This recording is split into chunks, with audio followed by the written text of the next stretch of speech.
Tonight, we crack open Fox and Oden. This is their double oaked straight bourbon whiskey.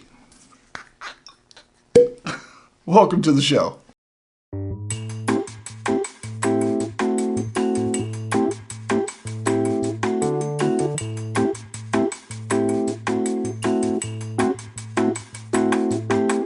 Well, I have to admit, this might have been an impulse buy.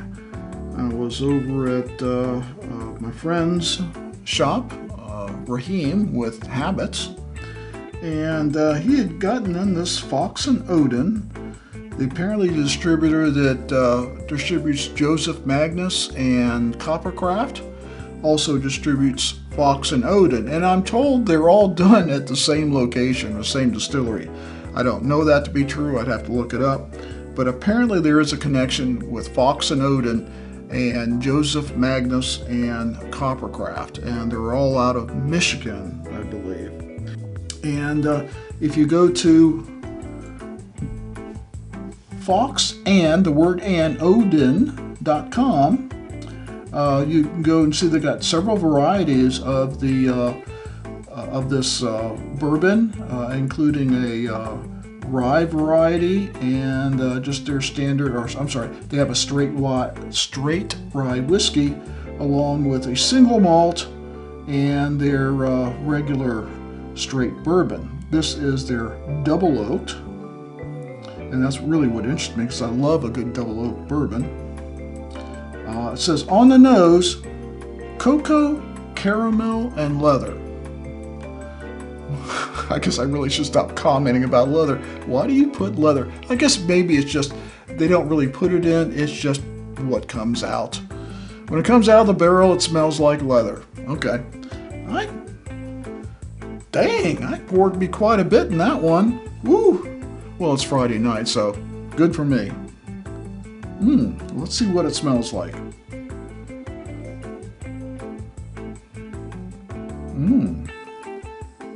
That is a very rich smell.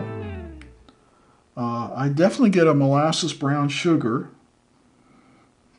And there's something else there. It could be a cocoa or a chocolate. On the palate, intense caramel, chocolate, pipe tobacco, and baking spices. And I'm thinking to myself, pipe tobacco? You really should have put that in on the aroma, not the taste. Cheers.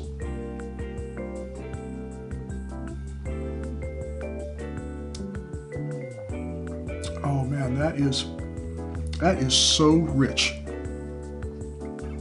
Wow. 8 and 15-year bourbons, I definitely tell you it tastes more like the 15 than it does the 8. This really is a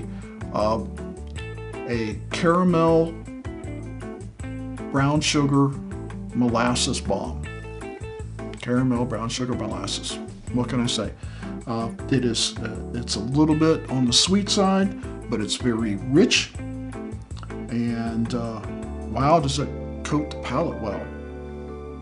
On the finish, I would say the finish doesn't last as long as I hoped it would. Let's take another sip. As far as the finish goes, I would say after the caramel and molasses flavor fades, you get that baking spice coming through, and that's what goes into the finish with a little bit of dried fruit, and the oak is still there. But it's not a bitter oak, it's more like a sweet oak. So really going into the finish, it's the baking spices and the sweet oak with a little bit of vanilla still left in it. It's moderate, not real long, but it is delicious. Let's take one more sip and go to final thoughts.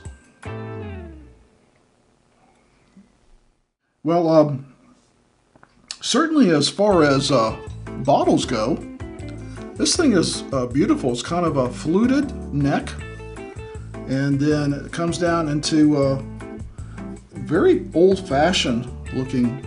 Kind of reminds me of something you'd see maybe in the 20s or 30s.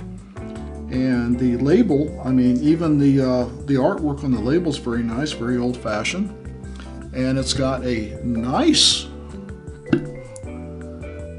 large wood topper there, and it's engraved with the Fox and Oden on it. It's distilled in Indiana, so they contract distill or source.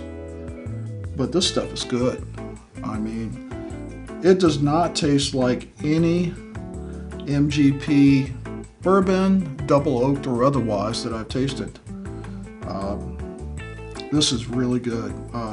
It makes me finally want to go out and buy a Joseph Magnus, probably their cigar cut, because this is really good. And if it's the same people making that, and I assume it is, that might be even better than this Fox and Oden. Wow.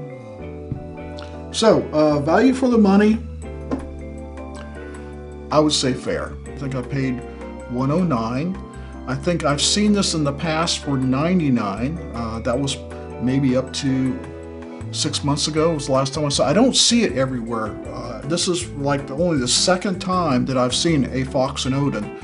It is good, but I think it's probably at the top of its price point right now. So, which brings us to our recommendation system, 1 through 5. 1 being, stop the video right now and go out and get it. I don't even know what the distribution is for this. Like I said, I've only seen it twice in the last year at 2 different bottle shops. So this time, when I saw it, being obviously that I got to taste it, it was a buy for me. Taste-wise, I definitely say it's a level 2. But because of the price being a little on the high side, I'm going to give it a level 3. Shop around for the best price. Get the best price on it, and then buy it. It is a recommendation. I do like it. I am going to drink every drop of it, and I'll probably replace it when it's empty. I won't go and get a backup bottle for it because it is still a little pricey, but I think by the time I get through with this, and it hasn't even opened up yet, it could get even better, especially with that cinnamon coming across. That's wonderful. I might like it even more, and when it gets half down, 2/3 down, I probably will be looking for a replacement. So Fox and Oden, good job. Your double oaked, it's up there with some of my favorite double oaked. I'm going to have to put this in a double oaked blind one day against my other favorite double oaked, including the Woodford. I actually think I like this better than the Woodford Reserve double oak, and that's a high standard by anyone's standards. So we hope you like this video, comment and share, and if you've gotten a Fox and Oden, any of the varieties, let me know what you think of it, and did you think you overpaid for it? So, as always, never drink and drive. Please drink responsibly, and we'll see you next time.